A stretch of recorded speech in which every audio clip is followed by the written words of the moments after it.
你睡这屋。凭啥？为什么？干仗的时候那可是没讲要回女婿啊！你这是众人自保的。我这天天被你快搞的呀，神经兮兮的。那睡觉天天打呼噜。我这跟大元，如果算虚的话，结婚都快18年了哈。你这话讲的没毛病，一点毛都没有。到现在我跟戴琳琳还保持着7天不见如隔一周的感觉。我宁愿7天不见。怎么能的呢？那又不是我一个打呼噜，珍珠打呼噜你都接受，怎么我打呼噜你就接受不了的呢？他打呼噜比我打呼噜还响呢哈，他呼呼呼比我才响。我被他弄得没办法，他这个人呀，开心，不管是以前还是现在，我天天被问的最多的就是，你是怎么看上高大元的？好白菜被主攻了。没意思啊，没意思。这说明戴琳琳当年你有这品味，会演死帅哥，知道吧？后悔了吗？一讲话就笑，给，不开心吗？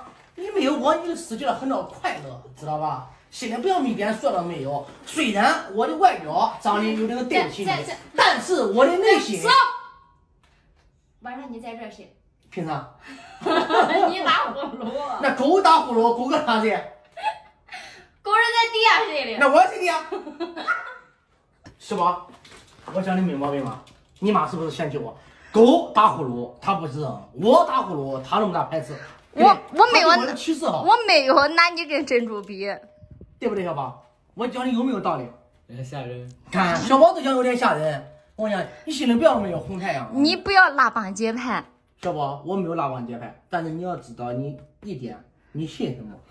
俺俩异性，俺俩是异性的，他是一个外性的，知道吧？俺俩要一致对外，俺不要求欺负你，最起码你不能欺负俺呀，你一个不能欺负俺爷几个呀。听到了吧？就高大元他这一张嘴，我那个时候就是被他连哄带骗给搞到他家的。有时候你想生气，他说我冷暴力，你还不能不搭理他。睡觉打呼噜，我说分屋睡，人家还不愿意。你别偏眼看我，那我每天晚上睡觉，那是右手边珍珠在床底下打呼噜，他在左边打呼噜。讲话要凭良心啊！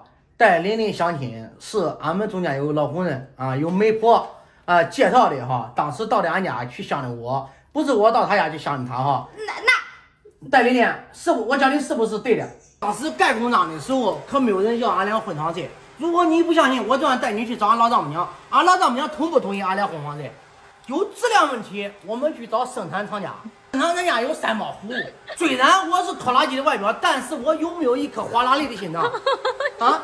第一，不是一般女人想拥有就拥的；第二，不是一般的女人我就能看得上的。不要心里没有数，我跟你讲，得了便宜还卖乖，到晚这了那了，俺爷几个叫你治的鼻子，还能啥去？高大元，你在俺家是 No.1，你给我心中的女神，找我开个太受气。我就想一个人好好的睡一个觉，你怎么那么多话？可以，你想混床睡可以。这大保健我都来家了，他的衣裳你洗，我洗，以后烧发洗弄全部你弄，可以？你想混床睡？不是高大元，你没意思了。啥活不让你干，你还想得公主病？你没那公主病，你就不要得那公主病。你要想有那公主病，你就要有那公主命。什么事不能都是如你所愿，懂吗？找一个好帅哥，不能找一个好心肠。虽然这人没有好脸庞，但是咱也有好心肠。鱼和熊掌不能兼得。不是，这又扯到哪里哪了？不要扯哪，只能选一样，知道吧？你咋能给这胡搅蛮缠？你要想混床睡，家务活你是猫。现在的家务活我是猫的，对不对？我最起码3包服务还是有的。你要讲这话，我明天去找生产厂家，我找老丈母娘来评评理。到时候我想丢人丢的是你，我不怕，我怕谁个？我谁都不怕。还想跟我混床睡，年龄不大，心眼不少。现在好大年龄混床睡，没有7老8十混什么床？